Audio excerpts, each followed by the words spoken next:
Had a little listen to his podcast, huh? Dude, it's educational. And besides, I've been wanting to listen to this one. Welcome to Idling in the Impala, a podcast by and for lovers of supernatural and the fan fiction it inspires. Before we begin, just want to remind you to follow us wherever you listen so you don't miss any episodes or bonus content. If you love what we do and want an easy way to show your support, please consider leaving us a positive, that's all the stars rating on your favorite listening platform. It helps SPN and fanfic lovers find us and share in the fun. I'm Sandra. I'm Kasey, and there's a ton of other ways to be part of our supernatural road trip. From joining our Discord to fueling up the Impala with a Ko-fi donation or membership, check out the episode description or idlinginttheimpala.com. Alrighty, welcome people. Welcome. Welcome. What are we doing this week, Sandra? We're doing a little ditty called Canon Fodder that we haven't done in forever. Anybody remember when we used to do that? For every episode we would do this thing because Sandra thought this would be a good idea and didn't realize how long episodes would be. To be fair, this was kind of like the core around which everything else that is Idling in the Impala podcast was built around. You were like, I want to do this. And I was like, fanfiction. And we were like, we wanted to talk about fanfiction and fanfiction that we liked. And yeah, I mean, I was thinking about this too, like our very first episode where we did a Canon Fodder. You wrecked a Wincest, and I did. I wrecked one of MJ's fics, one of my all-time favorite fics of MJ's. What Wincest I wrecked? What? It was the one on the phone. It was a phone call. So, Rosie something, Rosy Cheeks, not so one-sided. Yes, that's what that one was. God, I love that fic. What one of MJ's did you wreck? It was Hide Your Love Away. It was the one where it's that's such a good one. Such a good one. Fic. Listen to us reminiscing. So what we would typically do, so we would do this at the end of every episode. Sometimes we try to tie them in, sometimes we wouldn't. So we might have a theme we'd talk about, and then we'd just shoot out like a Fic Rec from Kasey and myself. And then we started doing them on their own because we thought they needed a little bit more time to themselves. And we were also like, again, these episodes are too freaking long. We got to make them shorter. And then I would also narrate a little bit of the fics. Well, Sandra 2026 realizes also, Sandra, you kind of have to get people's permission to narrate somebody's stuff, even if it's just a little blip. So unless I'd had, blanket permission, I'm not doing the things anymore that way. And I also know it will be really long because we are, I should say, Kasey, I think how did we decide on this particular theme? And you can introduce what it is that we were going to discuss today. Do you remember? You said you wanted to do this thing. That's it. I would do this thing. Come up with this one. I came up with this one. Okay. I came up with this one. Okay, so all right. I guess I should say why then. Okay, the theme. No, I'll do it. You can say what it is. Yeah. Yeah. The theme this week is J2 AUs. Mm-hmm. And I'm you know why? 100% sure you came up with this one. So I think it was because too, we were thinking of maybe doing this with tags and tropes, but you can't really do, like, AU is just too big, I feel like. Yeah. And I was thinking about this a little bit more. And I honestly, when we were doing Canon Fodder 2.5 years ago, I would not have had a J2 AU Fic Rec because I wasn't reading them. I really didn't get introduced to J2 AUs. Well, and a lot of it had to do too with the fact that we started having guests that wrote J2, and I was like, so here's my backstory when it comes to RPF. Again, I had this very limited view that RPF was really probably just you talking about the actors in a fic. And I've done this myself with Leonardo DiCaprio years ago on Wattpad, where that was my RPFs. So I think for me, I just wasn't even connecting J2 and then the possibility that a J2 fic in and of itself, even though they're kind of classified under RPFs, they really are AUs. You know what I mean? There's a difference. There's a distinction. And I just didn't get that. Now, I mean, there's plenty of fics that are in fact like about the actors, quote unquote, like, again, big quotes, because these are not, it's real person fiction, but it's not, it's not, it's just a amalgamation of the actors give us, you know, to kind of play with and stuff like that. So like my kind of take on this, and I've read shitload, boatload. Yeah, I've read a lot of J2, but I've read a lot of real person fiction anyway. Is that my take on it is that every single fic that I read, whether that's the author's intent or not, this is how I rationalize it as a reader, it's always AU. Yeah, but I didn't get that. Yeah, whether it's set in a version of our world that looks the same, or it's a totally different alternate universe, is, you know, that's the distinction. But for me, it's always an AU, because you can only write about what a person chooses to show you. Yeah, it's real, and it's real person fiction. Like I kind of that's the key point. I was missing the fiction part when I was looking at the RPF bit of it. Yeah, like I know you wrote a J2. No, not a J2. Not at all. I wrote a Jensen. Yeah, you wrote a Jensen one, but then at the end you revealed that the narrator, quote unquote, was Daniil. I love you, but that wasn't mine. That was Dandelion Dreaming. What did you write? I wrote one, something about, he's basically, it's Jensen the actor, but it's like a few years old. Yeah, but it's Jensen the actor, and it was like, hold a minute while I go Google what the hell I meant. Wait right there, people. Yours was Dandelion Dreaming that you're talking about. I don't think it was. I think it was you.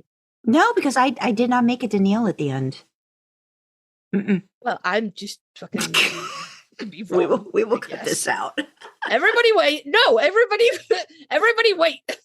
Yes, no, fuck you. Dress to impress. They're dressed to impress. Daniil's not costume designer. Read the note. Read the note. Is it at the end he calls you Mrs. Winchester or something like that? Read the note. Fucking wait right there. Read the note. And then go read Dandelion Dreamings, Jensen. I'm confusing it with Dandelion Dreamings. I'm so sorry. That's okay. No, I was just saying, once you started and you did Daniil. Oh, imagine an alternate universe with single Jensen. Yeah, thank you. Oh, my bad. Sorry. That's okay. But again, so Dandelion Dreaming did that. Yeah. A very good friend of ours that brought us together. She also wrote an RPF, but at the end of that, it was revealed that the narrator, the female character, was Daniil. But was taking it again, like, as Jensen as an actor. So again, like I was limiting myself and not really understanding. And then Kasey started like wrecking stuff. We started talking to more writers who, I mean, I remember Ashtray Thief, I think, was the big one that kind of like blew my mind as to like, you know, when we first interviewed. Like one for the books is so fucking good. And that was like, I think we're kind of like, oh, this is what this can be. And then we talked to Hot Sauce, Amy, Dug in Deep, and just kind of like more of just like that kind of like, again, it's not what I'll go to, but I'm reading more of it now because, and I mean, we're going to talk about two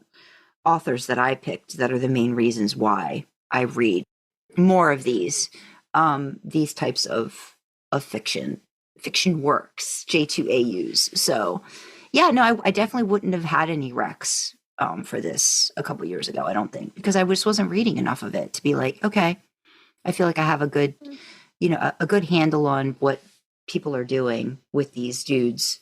See, my background in fanfic is in like band fandoms. So you were always writing RPF. I did that with New Kids way back. That was my very first one. That was kind of where I came in. So I've never been uncomfortable with RPFs. I will say I struggled writing one, which I didn't expect. But I did struggle writing. Right, it was kind of a crossover between Newsflash. Yeah, I'm writing my first J2, and I never thought I'd be doing that. So yeah, technically I've written two now, because Cinnamon Bag is another crossover. So I have Dreams, which is a Jensen cross Dean, and Cinnamon Bag, which is Jared cross Solus, and also Jared cross Dean. I didn't find Cinnamon Bag as hard as Dreams, but Dreams was gnarly. There's a whole bunch of other shit going on. Yeah. Cinnamon Bag was just porn. I used to ask this question a lot, and then I've just realized to stop asking for people who write Wincest and J2, because it's like, how do you decide? And I'm like, no, it's really simple. You have to, more likely than not, you're working with canon, you're working with characters that don't have a lot of flexibility if you know them, depending on how you write them. When you're talking about Sam and Dean, J2 are just like, J2 really are like the Ken dolls, like, you know, because you can flip up personalities, you can flip circumstances, all these things can just be like put upon them, and you don't have to feel like it's not really them, it's not them, and it doesn't have to be them. And I think that's what I'm learning more. I am absolutely in awe of people who write supernatural, any pairing in an AU, and they can keep the characters like canon voice, you know, and they are truly able to put the characters in this alternate universe and still have it feel true. I am just fucking in awe of that. But I think it's a lot easier to do with Jared and Jensen. And again, like I said at the start, it's all AU to me. You could write a J2 fic that takes place within the filming of Supernatural with you know, the wives and the kids, but secretly they're fucking, you know, whatever you fucking want. It's still an AU to me because you don't know Jared and Jensen. You know what they give you. You know what we see behind the scenes, but they're aware that they're being filmed. You know what they give us at cons, but again, that's what they choose to give us. You don't know who they are on somebody's Wednesday. You know what they tell you who they are. You know, and I'm the first one to self-depreciate for humor. So, you know, when Jensen tells you that his wife tells him off because he's loud as shit in the bathroom, is he really, or is he playing it up? You know, when Jared, I mean, I think he probably is, but you know what I mean? Like he's playing it up a little bit for the camera. Well, there's a thread of truth that then expands on it because storytelling is part of acting, you know? That's it.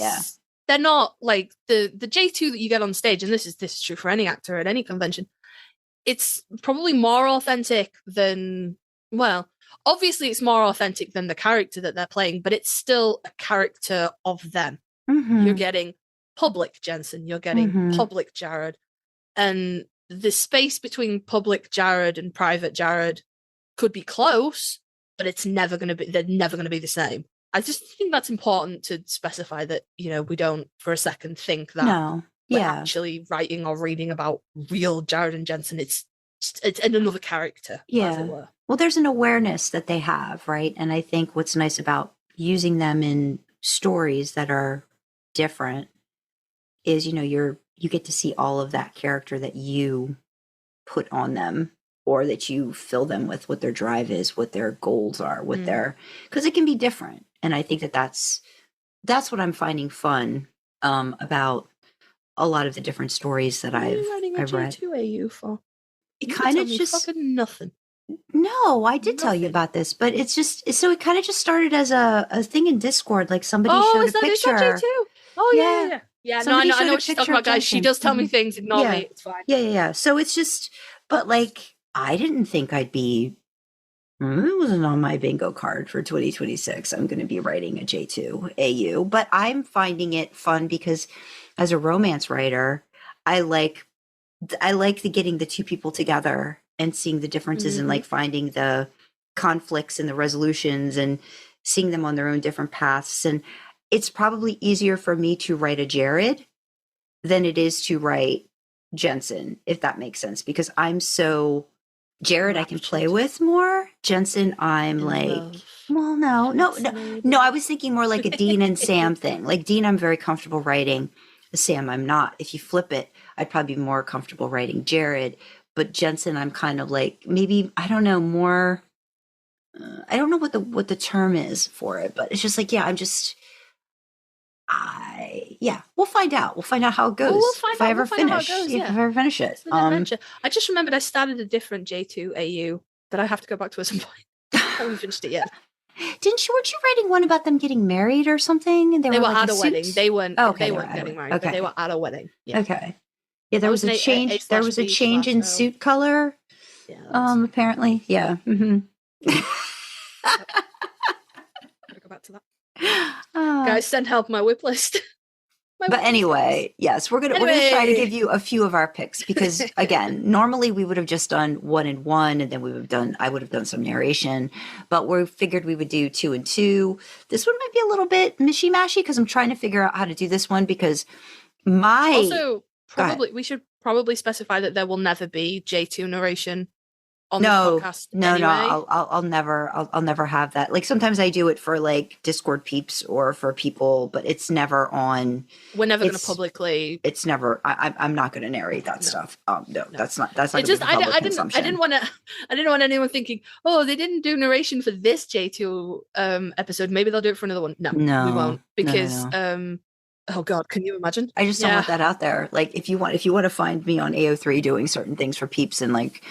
Or like I will like narrate some stuff for friends and things, but no, it's usually not. I can't remember if I think I've put any on AO3, or maybe I haven't. I just don't remember. I don't know. That's how involved I am in the narration process. I want to know what you did. Oh well, all right. So anyway, moving on. Yeah. So I'll start with my first pick. And again, we've had this person on multiple times, and it was one of those things where like everybody's like, oh my god, and I was like, okay, and then I started reading her stuff. I was like, oh my god, I get it now. This is A Touch of Evil. It's by Nyxocity. It is. I have read this one as well. This one just blew me away. First of all, I love the concept it's based off of, so I'm just going to read the summary. Jensen is an accomplished forensic pathologist hiding a secret life as a serial killer. A serial killer with a code that means he only murders other killers. Sound familiar? His sister, Danielle, is lead homicide detective in the Dallas Police Department, and Jensen works alongside her to solve cases, hiding his double life. You must know what it's based on now. A recent series of serial killer murders leads Jensen down a dark path of romantic messages secretly directed at him. Investigation leads them to Parkland Memorial Hospital, where Jensen meets renowned trauma surgeon Jared Padalecki. Jensen is undeniably drawn to Jared by something he can't define, something he's never felt outside of killing. As the messages from the killer become more intricate, Jensen is pulled deeper into darkness, and unable to deny his attraction to Jared, he eventually finds himself at a terrible crossroads. Can he continue to keep his double life a secret and still discover the killer's identity? Or will he lose his code and everything he knows he should care about in the process? Yes, Dexter style, AU. I love the show. When I read that, I was like, oh, I'm so downloading this to my Kindle and reading this thing. It's not a copy paste though, but it has the core elements of Dexter as a serial killer. It's like almost like a redo of at least season 1. Mm-hmm. But instead of the shitty ending that season 1 of Dexter had, I mean, it's not as bad as the ending of season 8, but it answers the question: what if Dexter and Brian had fucked about it? Mm-hmm. That's what it answers basically. Mm-hmm. It's This is one of those, and I talked to Nyx about this. So what I'm thinking of doing is, because we were lucky enough to have Nyx on, and I did question her, and Kasey, I think you were getting ready to read it. I was getting ready to read it. I hadn't read it at that point. But the one thing I was just blown away by was it's all in Jensen's POV. And there's something about, and again, this is, a lot of people are just fascinated by serial killers in general. So it's fascinating. But no, it's fascinating to get inside this person's head that you can already see doesn't really know how to connect, and is playing human, quote unquote, like just to try to get through the day, or like, he thinks he's got to do this, he thinks he's got to do that, he's not sure. And a lot of that introspection was really just like amazing, hearing about the backstory of the family and like what he's sort of like roped into doing by a family member to have, to help in a certain situation that I think really does set him on the path of like opens this up to him. That's fucking, yeah. Yeah. I'm trying to remember. I don't think Jared and Jensen weren't like long lost brothers in this, were they? That's where it differs from the show. Yeah. So it's like if Dexter and Brian had fucked about it, but they weren't secretly brothers, they were just two serial killers who found each other, but like what if they had sex about it? I mean, I don't think it's a surprise or like a plot, like, that, Jared ends up being, the other serial killer. And I was thinking about this a little bit more today too, about how Jared's mastered the way to maneuver or manipulate himself in the day-to-day, and Jensen's still kind of, you could see that awkwardness. It's kind of like if somebody revealed, if somebody revealed it was Jensen, people would be like, I'm kind of surprised, but not. But if it's Jared, it's like, oh my God, like I never would have believed it. And it's that kind of a thing. That kind of like it's impossible not to draw parallels to Dexter. So I apologize if you haven't seen Dexter, but Jensen's that very, very awkwardness that especially season 1 Dexter has, where you can tell that even though, like some people kind of buy his story, but other people, like specifically like James Dokes in the show and stuff, are like, no, you're fucking weird and it's creepy. What's wrong with you? You know? Whereas like I don't particularly think that Brian Mosley, something like that. But he goes by Rudy in the show. I didn't particularly think he was particularly charismatic or engaging. I was like, oh, you're creepy. But whatever. Jared is like, the absolute epitome of the animal hiding in plain sight. He's world-renowned trauma surgeon, and he does charity work, and he does this, and oh my God, it's just the best. And secretly he kills people. Yeah. And he's absolutely mastered the art of integration, it's kind of like Jared's like the psychopath CEO almost. But like obviously he's not a CEO, but he's like he's figured it out to that level, where he truly can hide in plain sight. Whereas Jensen's like, he's never quite like, he's still kind of fighting his nature a little bit. Oh yeah. And he's still like, oh no, I'm such a freak and I'm so weird and stuff. And Jared really kind of pulls him in, but then also pulls him out, and he's like, there's nothing wrong with you. Like, there categorically is, guys. Yeah. And I'm interested in serial killers, but I don't condone them. Like, and there very much is.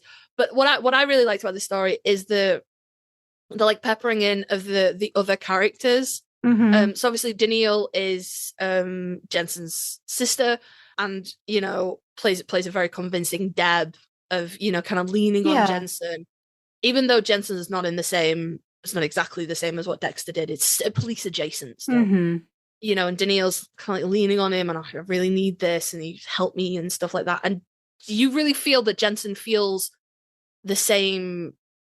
I don't want to say love, because kind of psychopath really love. I don't think we call them psychopaths anymore. I think I think sociopath might have gone out. Out the window. It's antisocial personality disorder. But for ease of entry, I'm going to keep using psychopath. But I do acknowledge that I don't think it's in use anymore as a medical diagnosis. But like, you can really feel that Jensen, like, whatever feeling there's he a thinks family bond that I think he feels. It goes towards Danielle. But I really liked Misha and Chad are Jensen's assistants at the what would you call it? Mortuary kind of place that he works. I don't know. They're attached to, well, no, a morgue is in a hospital, and then it's wherever the forensic stuff happens, where they autopsies. They do autopsies there. They do. Yeah, they're attached. Yeah, they're attached to hospitals here, I think, but I don't know. Anyway, they work with Jensen. So Jensen, it's like Jensen's thing, and they work with him, and they're both very funny. It's very, very funny. No, they do a really good job with the one thing I'll just say, because I know we'll be on this forever, but I like that it takes the sort of like when the anti-hero, like you really start to feel for Jensen's plight. But what I really, Nyx does such a great job with the murder scenes, the descriptions, everything is just, it just kind of gets you, it just brings you in, and it's really great. And this took, I think this took her almost a decade to, like, she started it, then dropped it, then finished it. So this, she's told me, I think was like, I could see this as being like her dress rehearsal for retrospective. It kind of like has that retrospective, retroactive. I always do the same thing. Retroactive. I don't know why I would call it retrospective, retroactive. But like, this was like her dress rehearsal for that. And this to me is like, just, it's great. It's over 100,000 words. It's a read. But I feel like if you well worth it. I think it's worth it. Yeah. Yeah.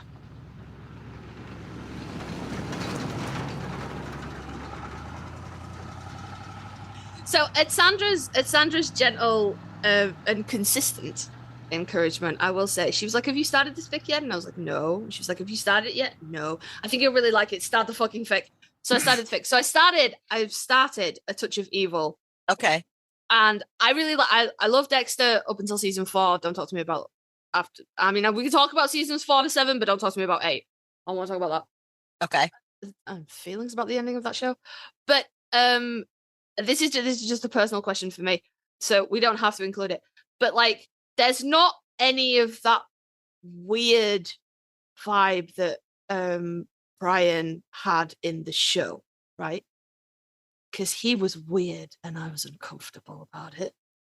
And if Jared is going to be like, if we put Jensen as Dexter and Jared, Jared is basically Brian, yeah. Okay. They're just not brothers, but yeah. Oh, okay. All right. Okay. I'm still gonna read it. But at least now I know. Because I don't know, it was just like, it was kind of like incesty without the incest, and I would have been like, you know, I'd been happy if you guys fucked about it though. It's weird. Oh, they fuck about it, but they're just not related. Oh no, I mean in Dexter the show. Dexter the show. Dude, I was ready to be like, just kill Deb and run off with it. Man. What are you doing? Like, I mean, like, I would have respected that a little bit more. Yeah. The dancey. Like, yeah. You know, I was just like, I would have respected that a little bit more. I was just like, we could just like, we like, have you considered that you could just fuck about it though? Because like, this is uncomfortable for everybody. Right. Okay, cool. Right. So that story in particular is a response to, in fact, that my whole feeling of like, just kill Deb and run off with this guy. Come on, what are you doing? Like, clearly he's in love with you. Like, yeah. Well, I can't see. The thing is, I can't imagine Jared being quite so, I don't know, ham-fisted, but not explaining himself about it. Because I don't know, I just always like, Brian was clearly like, let's fuck about this. But then was just like weirdly pushy, but not in the right ways. It was strange. Like the whole inviting himself to clean up the dad's house. And I was like, just fuck about it, bro. Yeah. You're being weird. So, okay. No, it's not like that. Okay, good. Like, because I had no problem. Obviously, the story's written and you don't care what I think about it now anyway. But like, I had no problem with Jared being the Brian to Jensen's Dexter, but I was like, please don't be weird about it like it was in the show. I realized that it was like 2005, 2006, and Game of Thrones hadn't walked yet. So we couldn't fuck about it. But like, please. But I'm excited now. I'm excited. Yeah, no, Jared is very charismatic in the story. He's not creepy. Well, I mean, he is kind of creepy because he's a serial killer. Spoiler alert. If you hadn't figured that out. Because Kasey started on Touch of Evil, I guess maybe I'll like segue into just like some of my thoughts about it too. But you mentioned with Touch of Evil that so you started that one, then you stopped it. You didn't get back to it for a very long time. Mm-hmm. What was it about that story in particular that just kind of like, did it just not grab you anymore? What was it about that story in particular when you were writing it? Oh, so my two closest online friends that I bounced everything off of, and I had a falling out, and after that, I just couldn't do it anymore. Okay. Yeah. That makes sense. They were my cheerleaders, and after that, I was just so crushed. I was like, yep, well, this story's not getting finished anytime soon, if ever. What I loved about that, because I mean, obviously, yes, it's based off of Dexter, but you managed to take, and I don't know, to me, this is just like the characteristics or what Jared and Jensen give us of Jared and Jensen.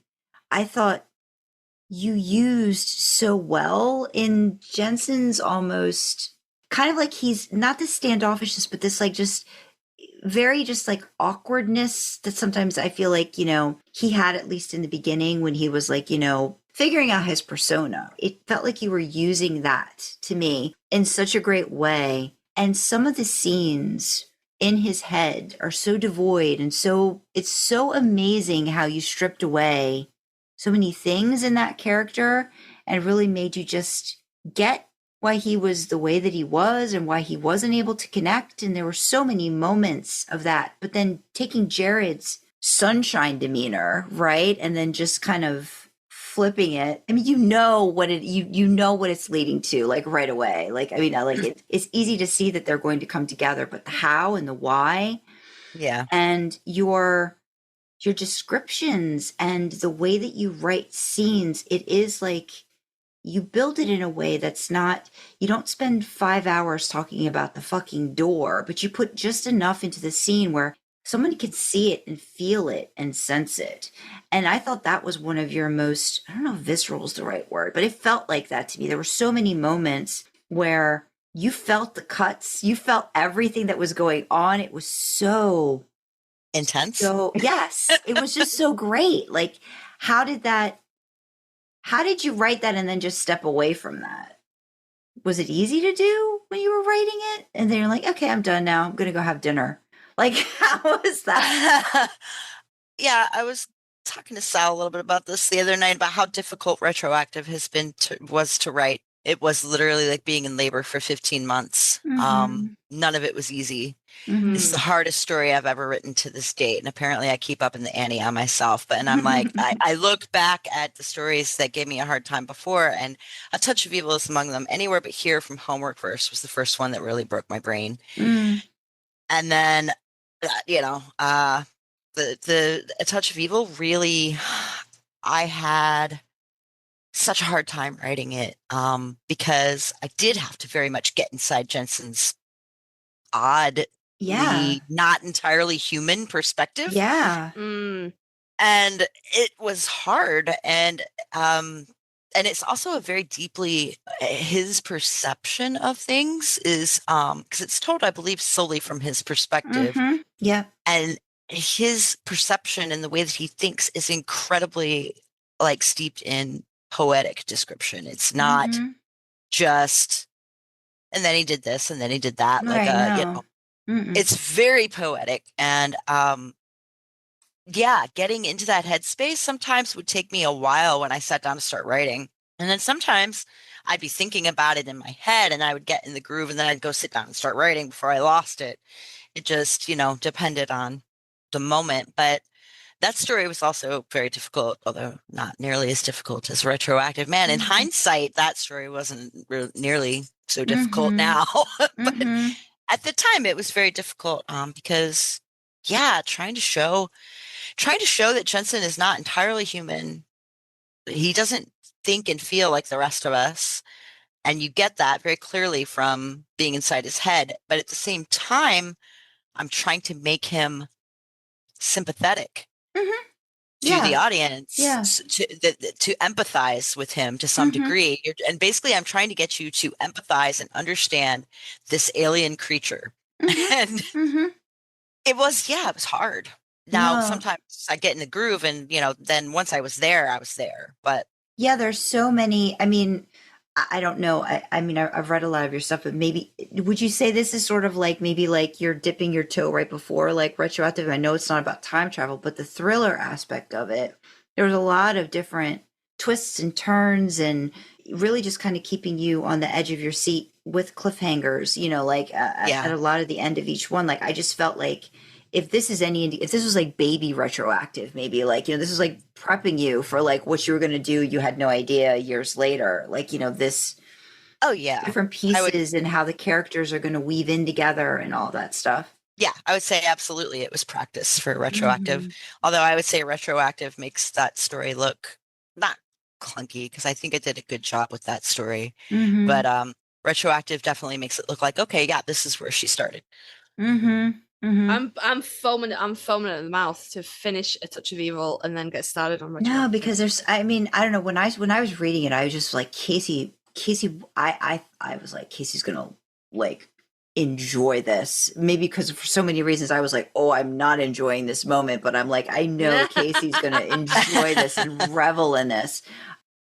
This is awful and I hate it. Case, you're gonna fucking love it, bro. But no, I really did like the character aspect of Jensen. It was just so, psychopaths are inherently very interesting. Yes, nobody clip that out of context. No, but it was still just like just digging into it. Like, it's not just a show. Like getting into this person's brain. Like it felt like you had to have been doing like method writing, like method acting, like to try to just like get in there and then get back out, because man, it is heavy. It is deep. There's a lot of stuff going on.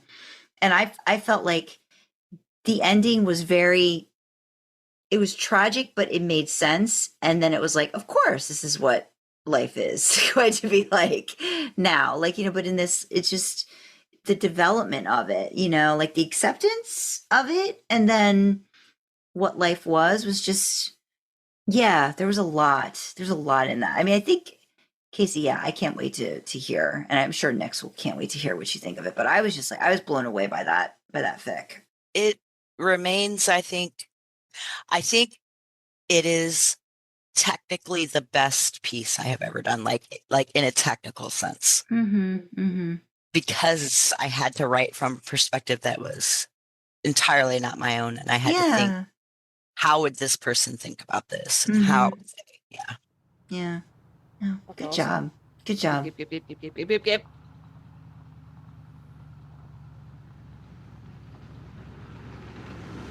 But we are going to switch because we will be here all day. We could dissect that fic to death. It really is well worth it. Okay, so my first pick is it's called Saxx and Gun Oil by NaughtyPastryChef. And the reason that I picked this is, while I do have a fair few J2 fics in my bookmarks, I don't actually have that many AUs, but I picked this one because this is home to one of my favorite phrases about Jared and Jensen. It usually gets directed about Jensen when the Discord goes off about how much they totally let him piss all over the toilet seats. So the premise of this one is I'll have you know that's Dean Winchester. Well, whatever. Shut up, whatever. I'm sure, like, at least you admit it now. Like the last time no, I just feel like there's no point because you're going to keep saying it. So yeah, you would. Oh goodness. The summary: Jensen knew the risks of being recognized at the convention for his favorite TV show. He was on Tumblr. Hell, he'd seen gifs of himself on Tumblr and Twitter in reference to fic written for the show. Plus, more than a third of all gay porn watchers were women. Knowing that, it was still a risk he was willing to take. So the premise of this is Jensen is he's a gay porn star, porn star. Yeah, not sex worker. Porn star. Overlap there. Porn star. Yeah, porn star. Adult entertainer. That's the word I fucking wanted. I knew porn star was wrong, but I couldn't think what the word was. Adult entertainer. And he's going to convention for his favorite TV show, in which Jared is the leading the star. So he goes, and he's like freaking out, like, oh, people are going to recognize me, but it's fine. It's fine. Like, he gets recognized a little bit, but like, it's fine. But the person who recognizes him is Jared. And then like, that's a problem. And Jared's like, oh, fuck, he's here. And I love his porn. So Jared kind of like, gives Jensen his number, and, Jensen sees out the rest of the con, and they made up a fuck about it, basically. That's the Jensen goes to Jared's hotel room, and they fuck, and it's very good, very sexy. It's very, very good. I liked how whoever did you wrote read this one? Yeah, I did. I liked how whoever wrote this really kind of took it from like a supernatural convention perspective. Like really kind of like puts Jensen in the fandom, fan seat. Yeah. Jensen is all of us at cons, but this is home to Jensen. Jensen has a meet and greet with Jared. So he's in the meet and greet with all the women are just like all of the women's that are also in this meet and greet, and they're like freaking out. Like, I've never been in a meet and greet, but people are like, oh my god, he's gonna be right there. Yeah, it is. It's like, oh, okay, like let's get ready. And then Jensen says like one of my favorite lines, which is, he's just somebody's Wednesday. Meaning, this has been used many, many times. I love it. Yes. I love it. Just meaning like he's just a person. He's just somebody's Wednesday. He leaves his shoes in the middle of the floor, and he spits toothpaste on the mirror, and he's got acne on his ass or something. I think there's reference to acne. I don't know. I think so. It's just like, he's just another person. And I just like I said, this tends to come out when the Discord is gushing violently about one of the boys. And I'd like, it's never mean. It's never mean. But like, when I'm talking to friends that are like, I would lick the drool from his sleeping face. He's just somebody's fucking Wednesday, guys. Like, he just is. And like, one of the things that I like about this so much is that we've heard from Jared and Jensen how much of their wives' Wednesday that they are, you know, and it's exaggerated and it's played it for comic effect, of course.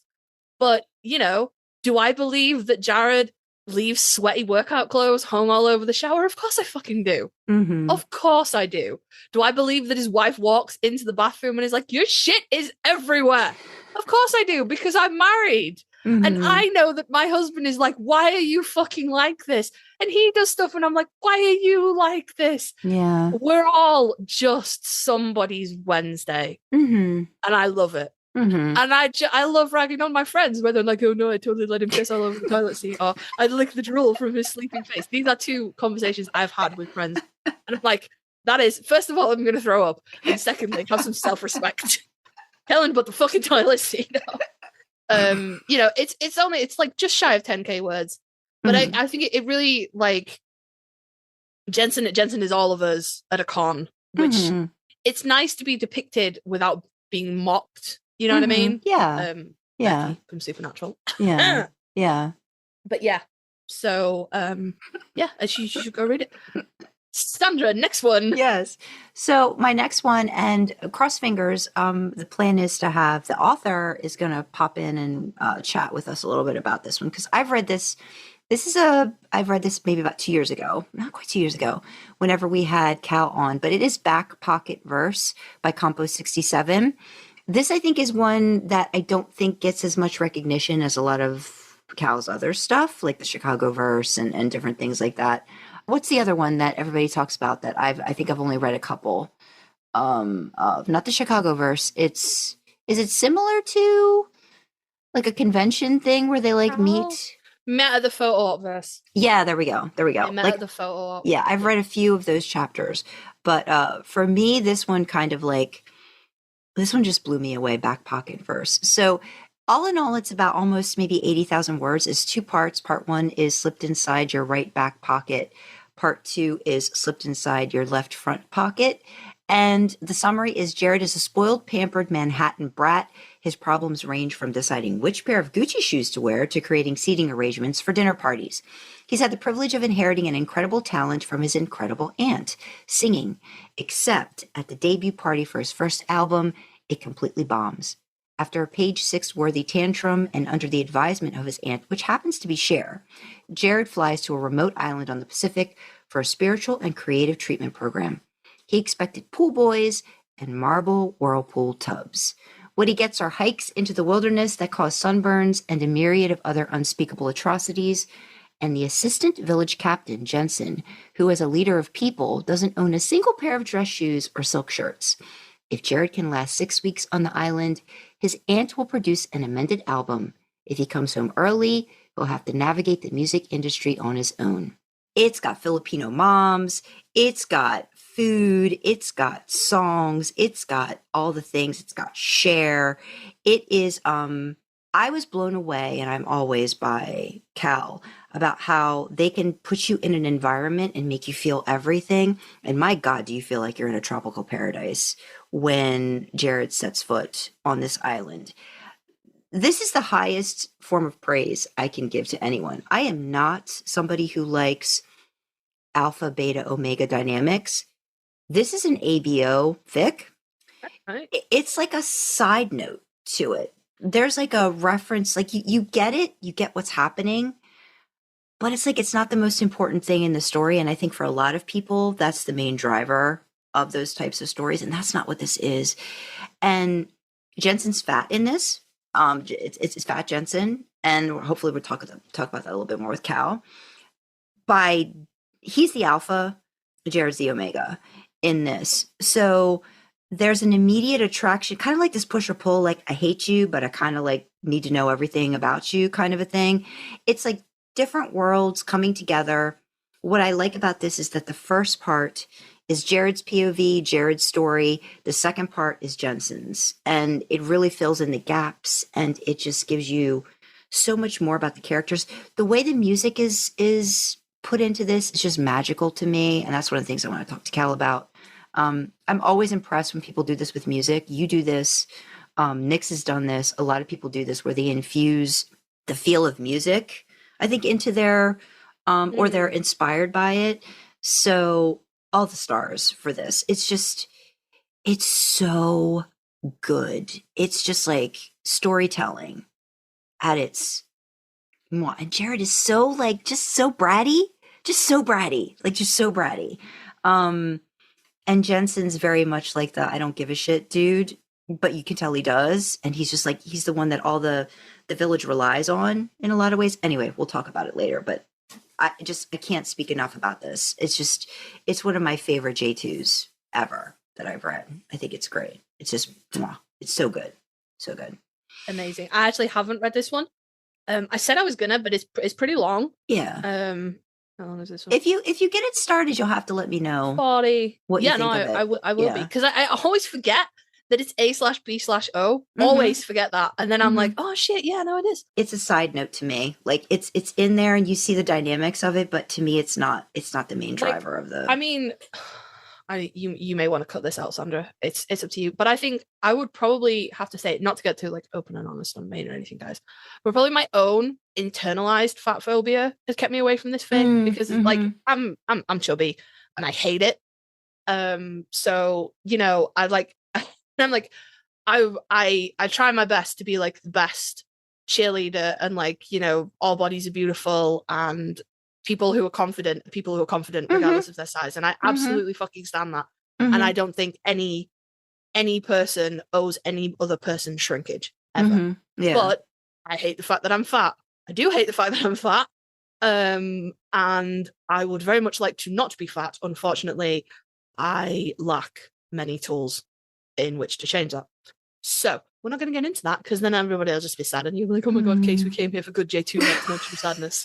Which is fine. It's lots of happy, though. I feel like that's the important thing with this. Like, you know, yeah. And this is gonna be my next big read. Good. I'm gonna do my best. Gonna do my best, because the whole premise is great. I just know intrinsically that it's like I'm in my own way here. So I'm gonna challenge, and there's nothing I love more than challenging my own biases. So I can't wait to get into it. Good. All right, and your final one. My final one is called Pretending Is Who We Are, and it's by Beware the Ides 15. And it's like Sandra's, it's the first in a verse. So this is called the Escort AU. So the summary for this one is: Jared may be one of the most renowned doms at the escort service, but he has needs nobody would suspect, least of all his roommate. So who's his roommate? It might be his roommate, bro. I'm thinking obviously it's Jensen. But like the sort of idea here is that they work for an escort agency, so you know, like high class sex workers, if you will. And Jared caters towards like a more BDSM crowd as a dom, and Jensen's more of the, I believe he describes it himself as the fic as the boyfriend experience. Okay. So he's more likely to be, you know, eye candy on somebody's arm at a party or a gala or an event.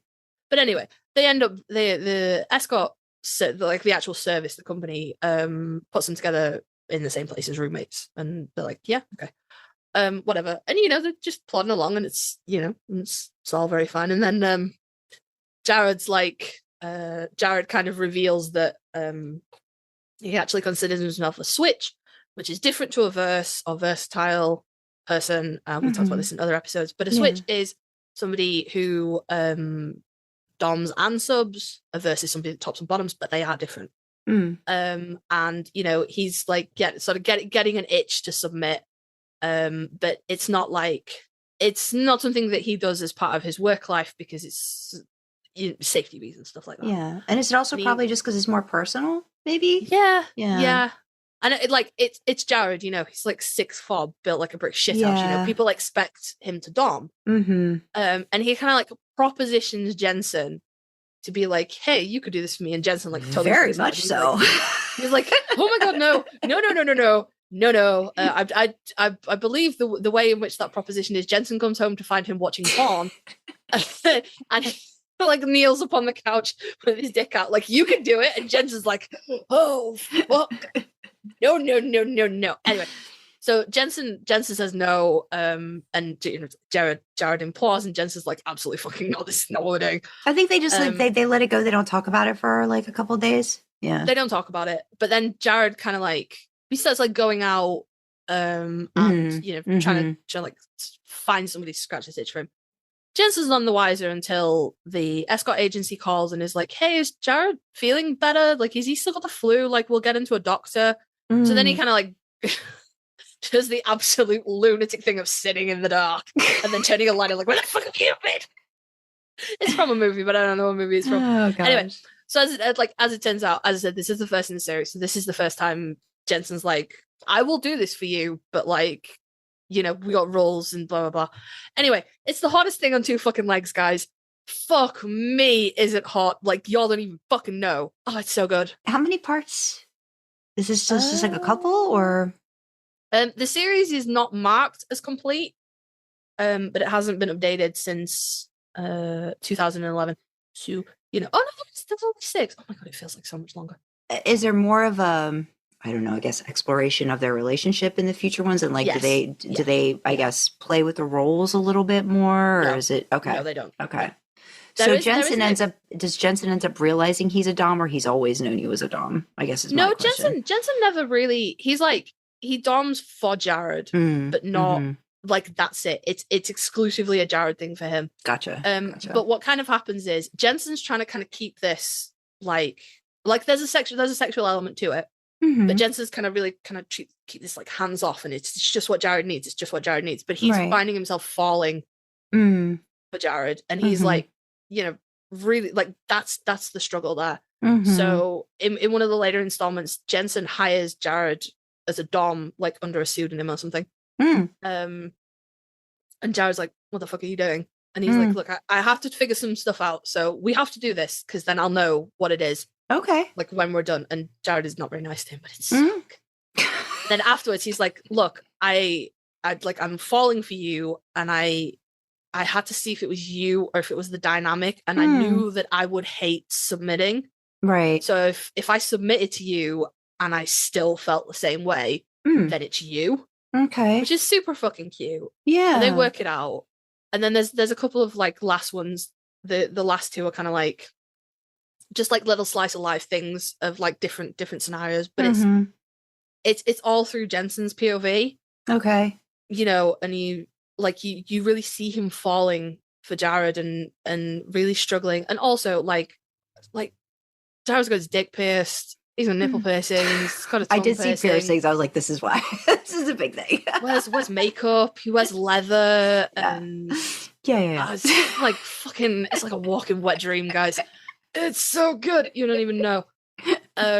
So it's BDSM, so like proceed with caution if that's not your vibe. Yeah, but the relationship between them is so great, and you really fucking, you kind of just want to by like the second or third installment, you kind of just want to grab Jensen by the throat and she'd be like, would you just fuck already? Because they don't actually have sex until like after the whole big reveal. Like it's all like blowjobs and handjobs and stuff like that. They don't actually fuck. But you really just want to grab Jensen and be like, will you tell him how you feel and then fuck about it for the love of God, please? It's like a really friends to lovers thing. That's kind of cute. Yeah. That's cute. That's cute. It's very, very good. And it is. I love it so much. Jared gets spanked with his own hairbrush. I mean, I have no one else to tell you guys. It is porn of the highest fucking quality. It's amazing. Oh my goodness. I love how we always bring different things to the table. We're like, here we go. Here's our picks. Yeah. No, good. No, I did. I read it. I enjoyed. Did you read the first one? I read both of them. Yeah, I read both of them. I liked, but the first one in Escort AU. Yeah, I did, and I really liked just how like Jared was like, "Come on." Literally, he's kneeling up on a sofa, like so. He's like facing the back of the sofa, like with his pants around his thighs. He might be shirtless. But he's like, he's not naked. He's just his pants are ready. Like Jared Jensen walks in and there's like porn blaring as he's like lazily jerking off. And like this leads me to question, like I'm not 100% sure if there are that many heterosexual men or gay men, men of any variety in our audience. But if there are, can you please answer me if you just sit around watching porn at obscenely loud levels and lazily jerking off? Is this like pass your time when you have nothing else to do? I have questions. Please come talk to me because I have questions. Inquiring minds. And I can't ask my husband because we have children. And also I live with him. So I know that that's not what he does. And we have children. But like single or like non-children owning males in our audience, you just sit around just lazily jerking off for an afternoon. Like I consider that a job to be done. Are you dragging that shit out? What's happening? I have questions. Please come talk to me. On that note.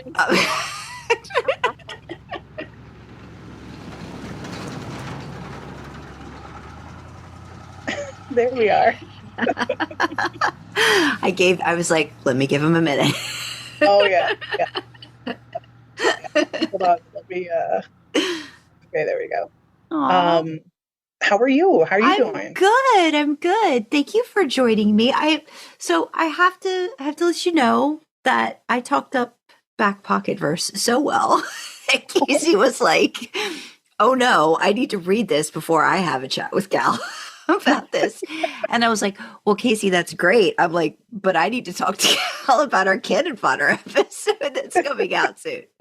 So they were like, fine. So we do, it's been stated, we do want to have you come back and just like talk more about just all of your works and stuff, because first of all, how are you? Well, thank you. Thank you for thinking of me. I really appreciate that. Yeah. But I'm okay. Like I said, Kasey was like, oh no, I can't now. I was like, well, okay. They profusely apologized, but they were also like, I need to talk to them after I read. And I was like, okay. I was like, that's fine. I get it. Yeah. So I did a really good job, I guess. I talked about your book. I see you and I want to like say hi, and then you know how life is. But I was like, well, we're doing this thing where Canon Fodder it's something we did like long time ago on the podcast, where we would just kind of like rec fics to each other. We're like, well, we should do this again. And we decided to do J2 AUs. And for me, I know I was saying to Kasey that a couple of years back, I probably wouldn't have had anything to rec because I just didn't read J2. And we kept it to 2 fics each. And I immediately thought of Backpocket verse. I mean, I love Chicago verse. Palo Alto is like one of my fave things ever. And I did read part 1 of It Takes verse, which was very hard to get through. Oh my goodness. Did it. Yes, I did do that. And I'm almost done with Minutes Past Midnight. But I think that's one of my favorites. Yeah. But I think if I had to pick like one that I think just after having read it, I felt like I'd had an experience, if that makes sense. I feel like it was Backpocket verse. And I think you had said that you really hadn't done. Was this one of your verses that you like feel like doesn't get as much attention, and it's kind of like maybe one of like, I mean, they're all your favorites, but like one of the ones that you wish maybe people came across or read more? Or how was that initial, like the thought process of it? Because I know that it was for a Big Bang, but I read like in the notes, it's based on an anime and a manga. How close to that is it based off of? Like, is it just the location? Is it characters? What's going on like with that part of the inspiration for Backpocket verse? It is one of my favorites, and they're all my favorites, but Backpocket means so much to me. And yeah, it does stand out to me as one of the best things I've ever written and contributed to fandom. But as far as the anime manga, that's called Barakamon. Okay. Wonderful anime. I have read a little bit of the manga, but it's so much better as anime. Okay. It's about a professional calligrapher, who has kind of like a mental breakdown at a competition. Okay. Or like a gallery opening competition kind of thing. And his family sends him to this remote island. And of course they're in Japan. So remote island kind of further towards the south. So, Mm-hmm. and he just gets to know the townspeople. He starts to get less uptight. Mm-hmm. He starts to realize that a slow life is a good life. Mm-hmm. And he like befriends this little girl, and they just have the sweetest relationship between each other. You know, he looks out for her, she looks out for him. She's constantly teaching him things about the island. Mm-hmm. And yeah, then he gets this little group of friends that he never thought he would have. Mm-hmm. And what I like about the anime is that it's very self-aware. Mm-hmm. There are two. There's a main character whose name escapes me now, but then there's a secondary character who's also male, and one of the female kind of secondary characters ships them, Okay. and it just knows what it is. It knows what it looks like. Mm-hmm. So yeah, so it's based all of that, and I think it's very similar, but definitely not the same. Right. Right. Because as soon as you started to explain that character, I was like, oh, okay, Jensen, you know, like that Right. in terms of the Backpocket verse and everything. Yeah. I actually like when I was done reading it, like I have a friend who is in no way, shape, or form into supernatural at all, but he loves Cher. I was like, I read a fanfic that features Cher. I said it was absolutely amazing. And he was like, oh, that's so cool. What possessed you to like how'd you come up with the idea of Jared and Cher and all of that? And I was just like, to have Cher in a fanfic, I thought was great. Yeah, even though like she doesn't really show up, right? No, but her in the presence is background. felt, right? Like you just know Yeah. she's like sort of responsible for all of the things that have occurred in this moment. Yeah. Yeah. Yeah, to know that she's been in the background kind of orchestrating all of this, you know, and somehow like matchmaking between Jared and Jensen. Yeah. But I think I was listening to a lot of Cher back when I was writing this. Okay. So I was just like, why not? Like, she's fun. She's LGBTQ positive. I mean, look at Jazz Bono. Yeah. And she's well known in the queer community. So I was like, why not? Let's do it. And I couldn't really think of anybody else that was as flamboyant as Cher. I just figured, I really wanted to do singer Jared, and I wanted him to have this privileged life. And I thought I could do that by involving a celebrity as his, Right. indirect relative. So yeah, I think Cher was just kind of a happy mistake or coincidence. I really enjoyed working with her personality in the background. It's definitely, she's felt like, like just that oversight with everything that's going on. It's very fish out of water with Jared, which I realize how much I love that. Like I love those movies, and it's like, the romances that are kind of like, from a different world kind of situation, even though they're not, when you get more of the backstory, I think on Jensen as well. But the total like, oh no, we are complete opposites, but yet we come together. I liked that immediately. And I also, one of the things I was saying to Kasey too is like, I'm not really big on alpha, beta, omega like dynamics. Like it's just not my thing. Yeah. But the one thing that I loved about this is that I forgot about all of that. Like that was secondary to me. And I mean, I don't know if you wrote that on purpose, but like even their relationship, like the romance of it just seemed to fit no matter what, like based off of their personalities and not necessarily if that was a thing. So I don't know how much of that dynamic guided you in the writing of the story, or was it really just kind of like a part of this world that you'd fashioned? I think I write a lot of ABO, and in the past, it's been the center of the fic, or at least like what drives J2 to be together. And this time, I wanted it in the background. It's like I wanted my cake and to eat it too, right? Yeah. Like I wanted to have it there, but I also didn't want it to be the main focus of why they get together. Right. I love the fact that Jared thinks Jensen smells.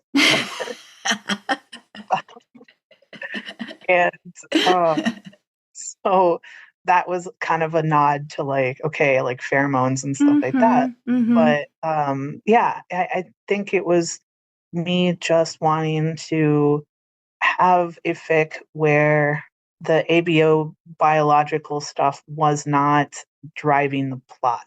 Because I think it takes verse. I'd feel like is very like front and center with that. Oh yeah. Yeah. And this just, like I said, for me, like it's just, everybody's got their things that they really like gravitate towards reading. And for me, that's just never kind of been it, but it was like, it wasn't the thing. And I mean, oh my gosh, Jared is such a brat.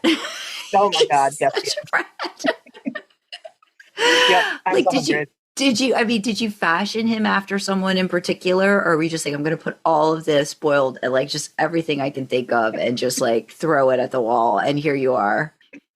There's not a character like that in Barakamon until very much later in the anime. Okay. And I really wanted Jared to come from a life of privilege and not completely aware of that. Yeah, privilege. not get it, right? Like he's like so like he doesn't get it. Like he just doesn't know how to respond to people who are outside of that privilege either. Right. And so I didn't really base him off of any like specific character. Even the one in the anime isn't as flamboyant or spoiled as Jared. So I just, like you said, like I wanted to throw everything at him, and have him be as snobby and spoiled as possible. Mission accomplished there. It was, you did it. Thank you. Do you remember this movie called Overboard? I do. I was thinking of that actually, because I was trying to think of a fish out of water, and that one came to mind immediately, like Goldie Hawn, Kurt Russell. And like all of the ways it's just completely oblivious to, and nailed that definitely. Yeah. And even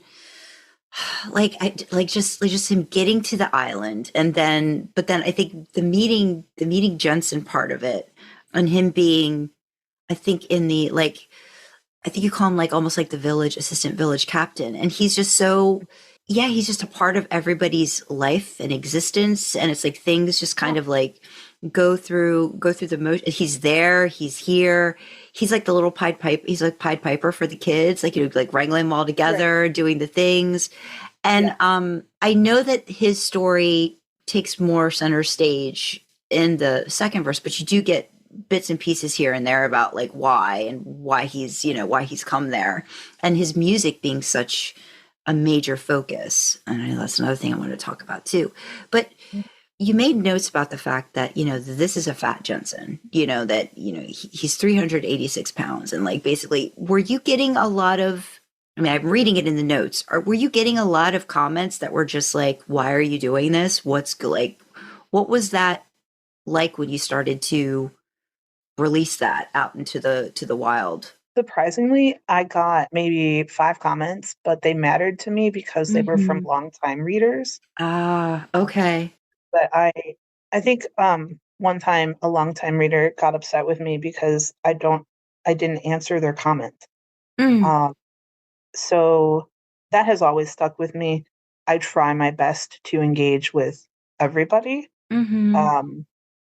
And these longtime readers I had engaged with, so I knew what they liked. I knew what they wanted to read. And I was disappointed that this wasn't one of them. And I remember specifically one person said, I just can't change Jensen's body. Like, okay. And that just stood out to me because I was like, you don't want to give it a chance? Like, they hadn't even read it. Like, they just, at the beginning, chapter 1 said something like that. And I was like, it's kind of your loss. So yeah, I got some pushback. It's like when I get pushback for bottom Jensen or bottom Dean, like everyone knows me as a predominantly bottom Sam, bottom Jared. So when I flip the script in a way, people do get kind of upset a little bit, which I understand. Like, yeah, I understand. Like, it's not everybody's cup of tea, but that's okay. Like, that's Yeah. more for me. I mean, was one of the reasons too. I mean, you basically said like, you were wanting to make a character, that was confident, charming, and I mean, to me, it just made sense when you're talking about the alpha and the omega. I mean, Jared's already a big dude, so it was like, okay, well, you're making a bigger version of Jensen to kind of like, sort of. Like, and I guess too, like he feels larger than life anyway. Do you know what I mean? Like his presence is just, he's so big and like everywhere that it kind of just made sense to me that you would do that with that character. That's great. I'm glad it made sense to you. Good. Because it didn't make sense to a lot of people. And there were definitely some folks who were like, I'm going to try. I will try very hard. And I was like, that's fan fiction, right? You're going to try. I mean, I'm sorry, but people are good with like alpha and omega dynamics, but they can't manage a larger Jensen. Like it's just okay. All right. Okay. Right. But I also do get that some people are very much like comfort stuff and what they like is what they like. And some people just don't really, some people don't push, I guess there may be like reading boundaries, maybe that much when it comes to fanfic as well. So yeah, but I think they definitely missed out on a really, really, really great fic. The other thing was, because you've done this to me in the Chicago verse too, where I think I'm in awe of the way you write the environment, you write a neighborhood, and I felt like you did this just exquisitely in this, this island setting where I was there, how much of that was researching? Did it have a lot to do with the anime, or did you have any sort of connection to, had you visited a place like that before? Because it's so evocative of the place and the people, especially. I was just like, I just felt like I was there in a lot of those situations. So how did you come up with that? I've never been to an island, so okay. Maybe an island in Michigan. But yeah, I've never been, much less a tropical island, right? So I've never had that experience. And like, whenever I write about New York City, I'm like, I've been here once when I was 13. So I have no idea what I'm doing. And same with the island, where it's just like, I have never been here to fully like get the experience. So I have to research the hell out of it, which I did. And I think I reached out to a couple friends who have been to islands and got their perspective on it.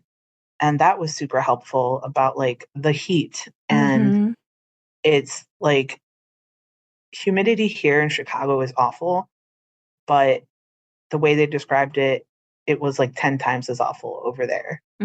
So I really wanted to capture everything, the sight, the sound, smell. I think I'm very good at world building. And it's one of my favorite things to do. I miss it a lot.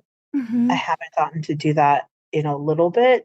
So yeah, I just really wanted to, like you said, put people there. And I wanted Jared to be experience it at the same time the reader is. And especially, I mean, we all know, like I'm Italian, so I understand the whole food thing as well. So it's like when you like one of your notes is like a Filipino mom who doesn't take no for an answer when it comes to food. Like food, I think is so very universal for everyone too. So it's a great way to put somebody into a space, and you use the food and how that welcomes people, right? Like, and how just in general that whole community is so welcoming. And it's like, Jared doesn't know. He just doesn't know what to do with any of that. But then he falls into place, and it's like, and then it all just works. And I had to read the ending of part 1 again today, just because I was trying to remember what the note was, right? That slipped in. And it was just those 2 words that Jensen writes, but it just means everything to him, to Jared, like, to make that decision. Like, no, I love New York, but there's something here too, to explore and enjoy and everything like that. And I saw that you had done this. So this was like a 2016 J2 Supernatural Big Bang. Yes. So were you done with the story at that point? Like, did you feel like you'd said everything you needed to say? Because we know you like to make things a verse. So when was the point when you're like, I know I'm going to write a part 2 and it's going to be Jensen's POV this time, and sort of, I think, overlap a little bit, right? Like in some of the areas and stuff where you get to see maybe, I think, like the initial, like maybe Jared touching down. I feel like that's like an initial like POV where you get to see it from Jared's and then you get to see it from Jensen's. But then there's, I think, a little bit of a deviation. I can't remember. It has been a while. But was that always in the back of your mind that you wanted to do a Jensen POV as well? No, it wasn't. Okay. I took a break from Big Bangs after 2016. Mm-hmm. It was interesting. I was going through a big breakup in 2016, Okay. right around Big Bang season. Okay. And we had broken up in May, and I think my post date was something in like early July. Okay. And I was like, how am I supposed to write about two people falling in love? Right? Yeah. When I myself, I'm feeling like, just awful. Yeah. So I had intended it to be just a one shot, just because I felt like, this fic just gives me feelings about my former relationship. Mm-hmm.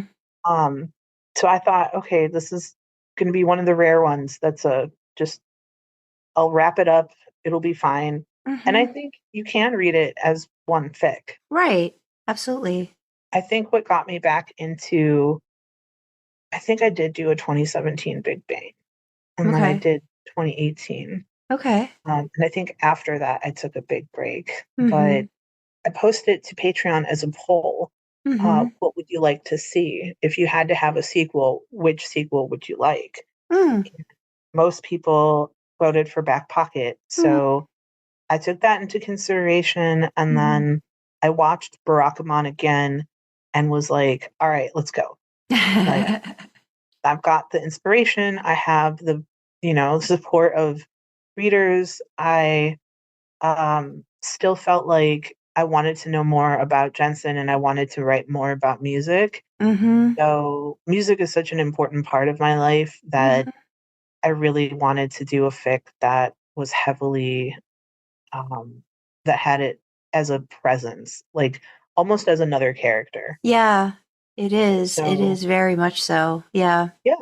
So I really didn't plan it, but then when I got closer and closer to wanting to write it, I was like, okay, this is a good direction to go in. And then the music aspect of it, like, was this just stuff that was kind of like on your radar at the time in terms of songs that you kind of chose for inspiration or that you pepper in throughout the story? Or did you kind of like, did you write something and then try to find something that matched, I guess, like maybe the feeling of the scene? I knew that I wanted to incorporate jazz. I'm a huge jazz fan. I think everyone should at least listen to it once.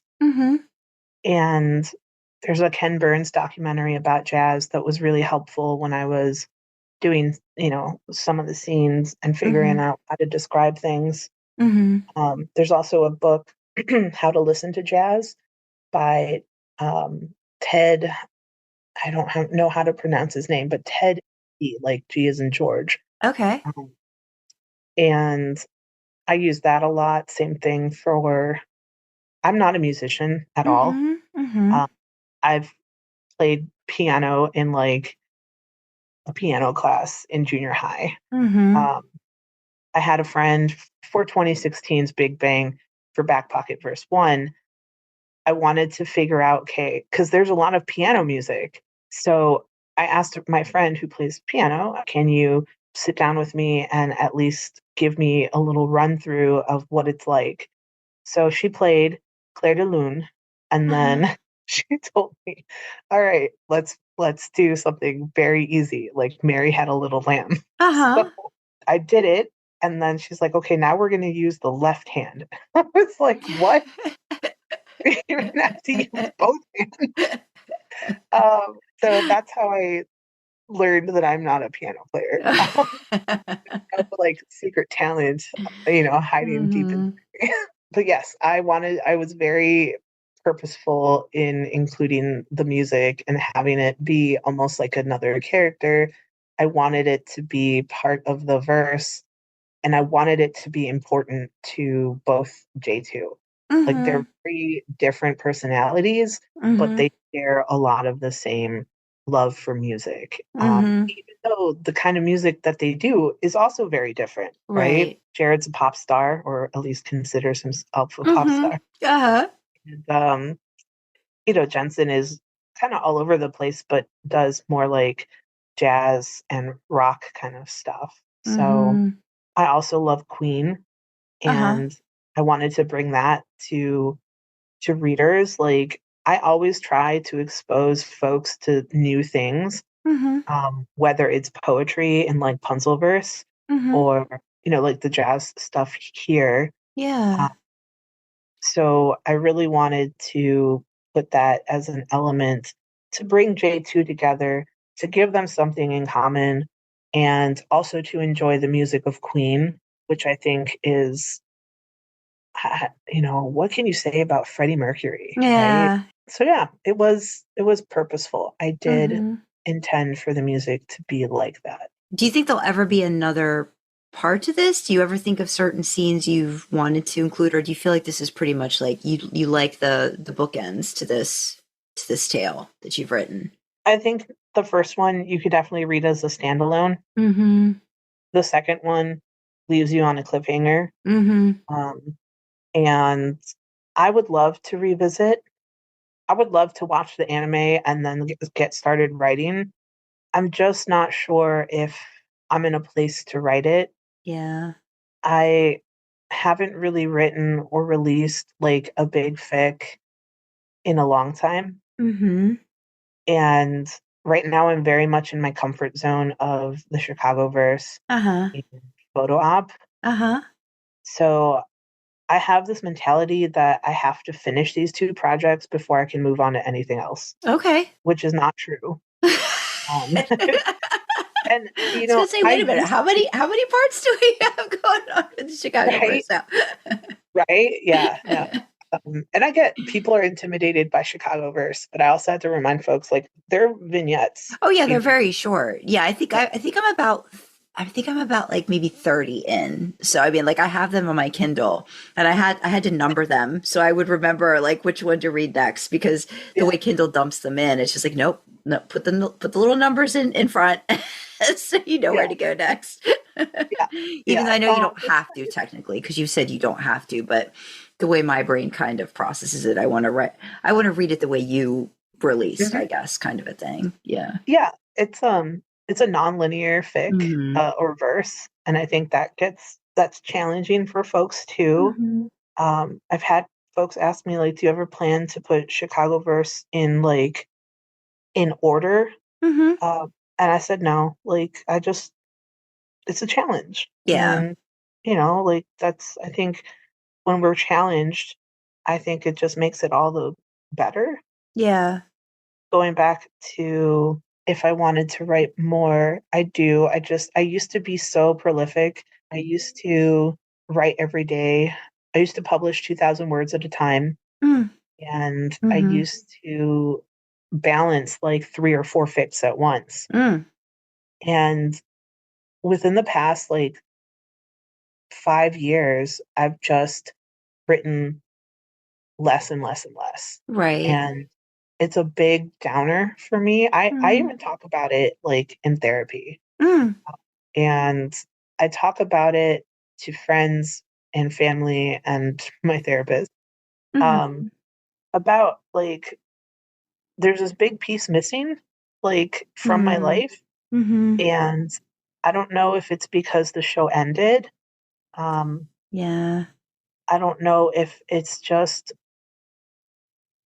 not interesting to me anymore, which hurts to say because it's been such a part of my life. Right. So I would love to write the third part where they go to New York, where Jensen is thrown back into an environment that made him uncomfortable in the first place. Right. Yeah. And then there's just challenge after challenge for them individually and both as a couple. Mm-hmm. And some of the scenes that I have fleshed out are things like Jensen challenges Jared, like, you need to be able to sing without music, without, the instruments behind it. And he's like, and a performer and a musician need to be able to perform whenever, wherever. So the more that he challenges Jared to do that, the more Jared gets exposed to New York City. Okay. And the boroughs around it. So there's just so much music I want to incorporate. I have a soundtrack list, just like I had for the first two. And I have requests to include Billy Joel. Okay. Which I think is great. Like, okay, I'll Billy Joel. I'll do that. Yeah. I still want Queen, but I can incorporate some Billy Joel in there. Right. Especially Uptown Girl. I mean, that is his J2.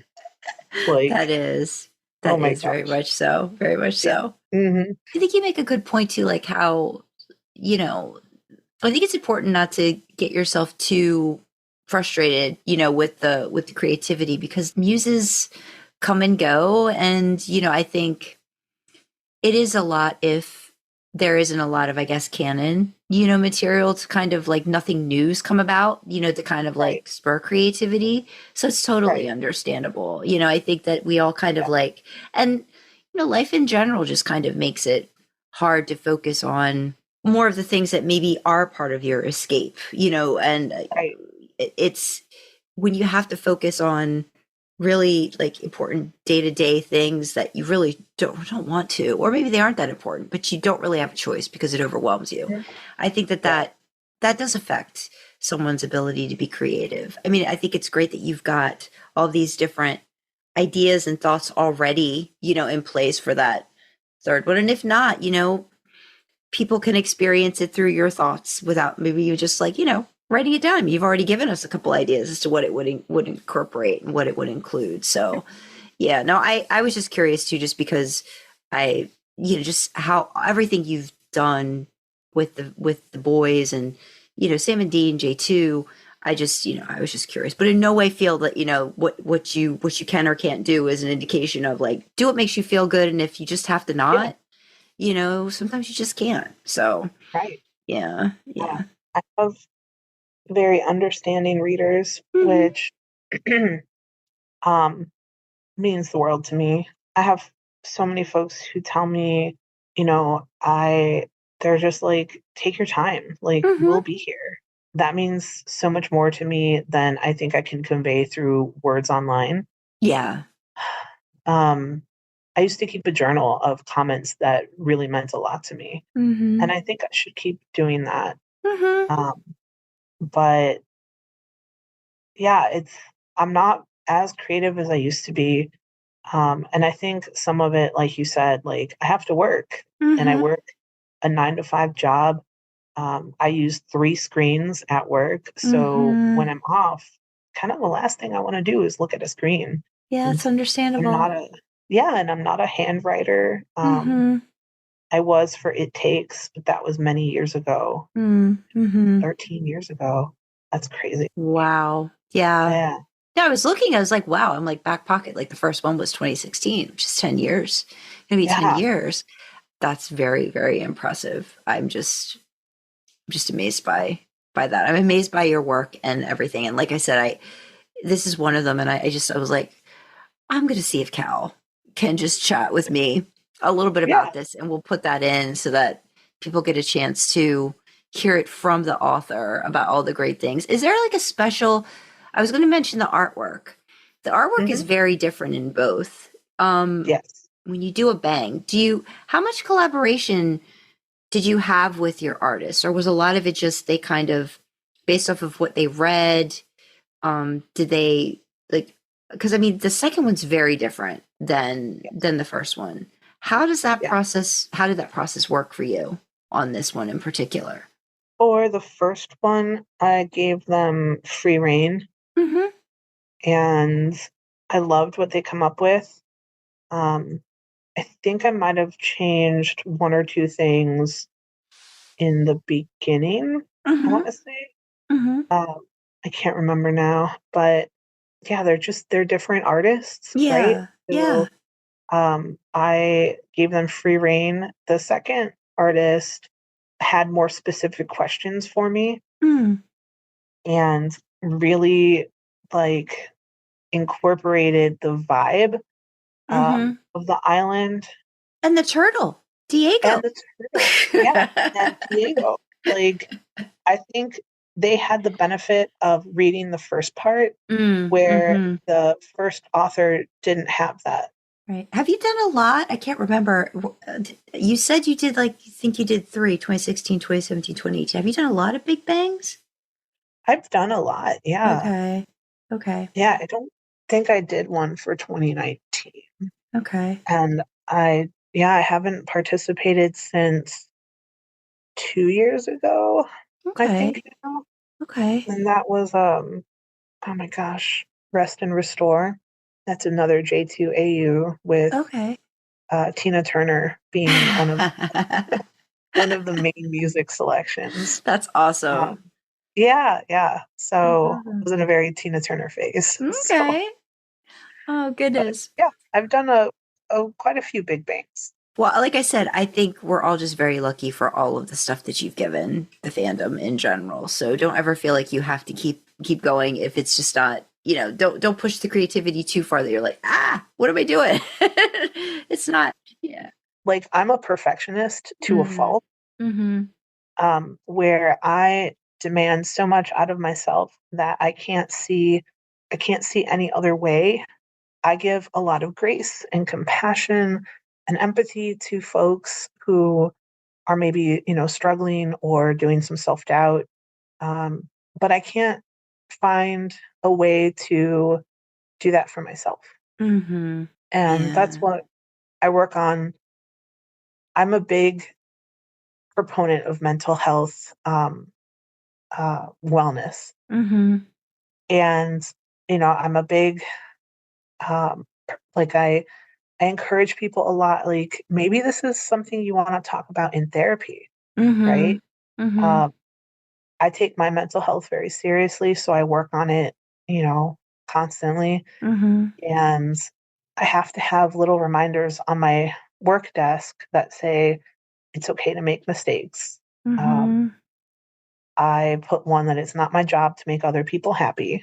And I have a little bracelet that says progress, not perfection. But it's hard for me to really soak that in and do it for myself. So if it's not perfect, I don't want to write it. So then I get paralyzed and I end up not writing anything. Gotcha.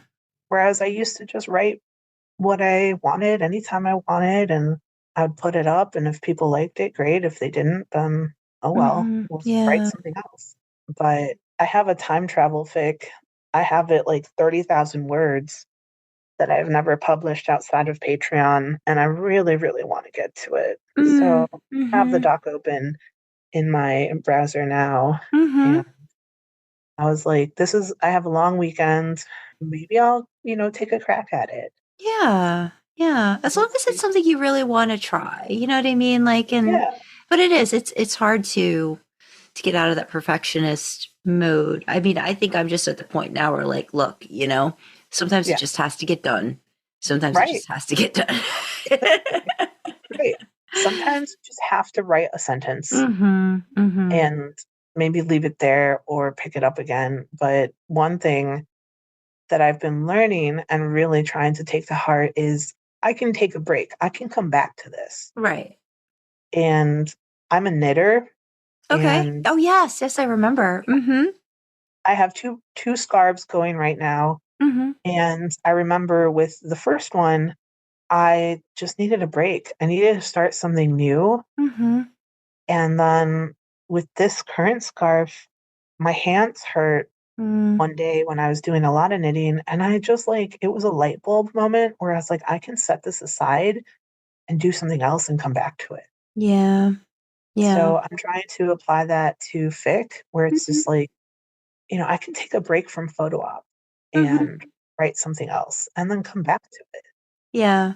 I just adore your stuff. Like I said, it seems like everything that I pick up of yours that I read, I just, I enjoy it. And I, like I said, you just have this way of just putting people in a space and a place that's just the sensory part of it, all of it, the music. It's just like, it's all just fantastic. I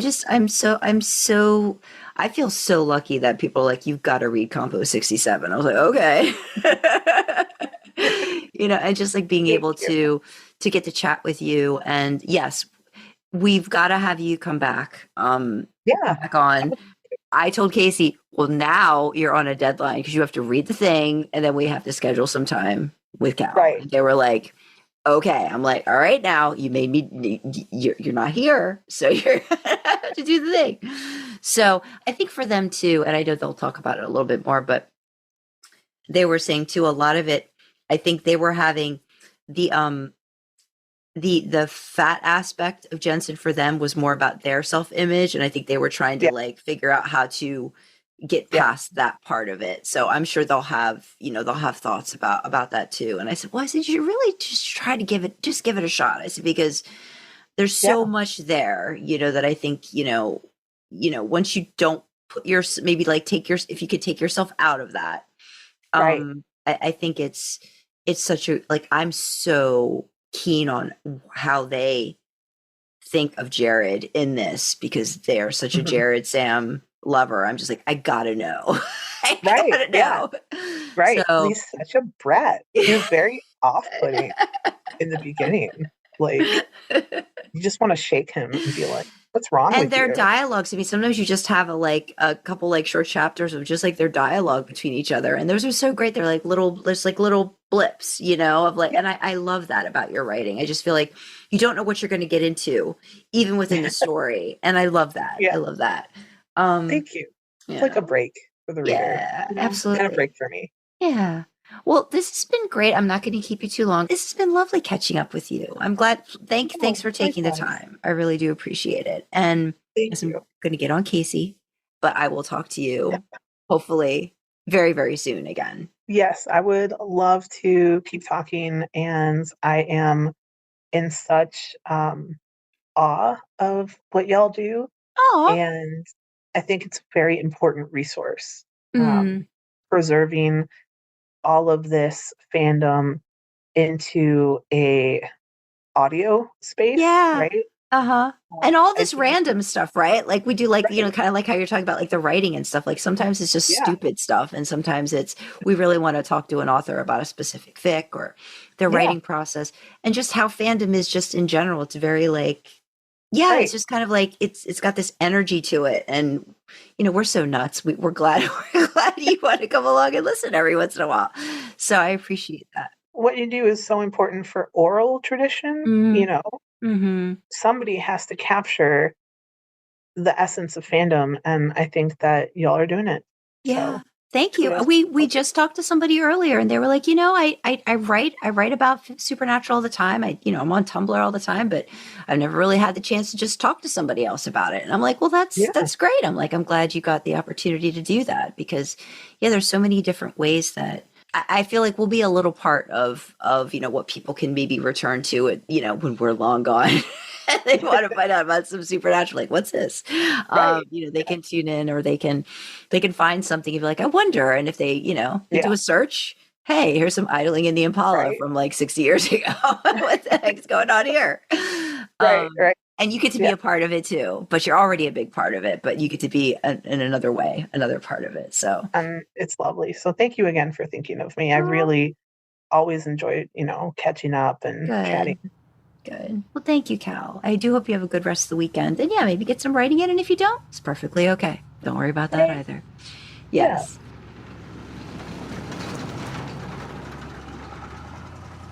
that's our picks for you guys for J2 AUs. Links will be in the description. We definitely want to hear if you've got any to share that you think we might be interested in. Like, hopefully, like I said, I'm hoping we have some recording with Cal that talks a little bit more about Backpocket verse, which I think would be a really great thing to add to this. But yeah, we are so behind. We are going to wrap up this episode. We're not behind. We've got 15 minutes. It's fine. 15 whole minutes. So we want to thank you for listening. And please let us know what you thought. You can email us at idlingintheimpala@gmail.com. You can comment on Spotify. You can leave a YouTube comment. Join our Discord and chat with fellow idlers and us in real time. Check out our merch store, which is another fun way to show your support. You can find details for everything on our website. That's idlingintheimpala.com. Want to fuel our supernatural road trip? Consider joining us on Ko-fi. We have perks to go along with different membership tiers, and we'd love to have you along for the ride. Speaking of perks, we've got special shout-outs for some of our Ko-fi members. From our Shotgun Picks the Music tier, we've got Runaway Dreamer, Crowley's Mistress, Samandine76, Elia, Charlie, and Just Whispering Fantasies. Thank you for picking the tunes in the car. Support like yours keeps our podcast going. Thank you! Don't forget, you can always support us for free by liking, commenting, subscribing on YouTube, and following, rating, sharing on audio platforms. Engagement like that really helps us with the algorithms. All hail their benevolence. As always, we have the causes we support in the description. So from me, you have LGBTQ plus talking charities. From Sandra, you have mental health charities. And of course, the main causes that we are highlighting, championing, spotlighting are World Central Kitchen and Doctors Without Borders. If you want to know more about these causes, why we're supporting them, what they mean to us, check out idlingintheimpala.com. There's a page there called Causes Cause with all the details. So with that, we will say thanks for joining us in the back seat, and we will see you next time, guys. Bye-bye. Bye.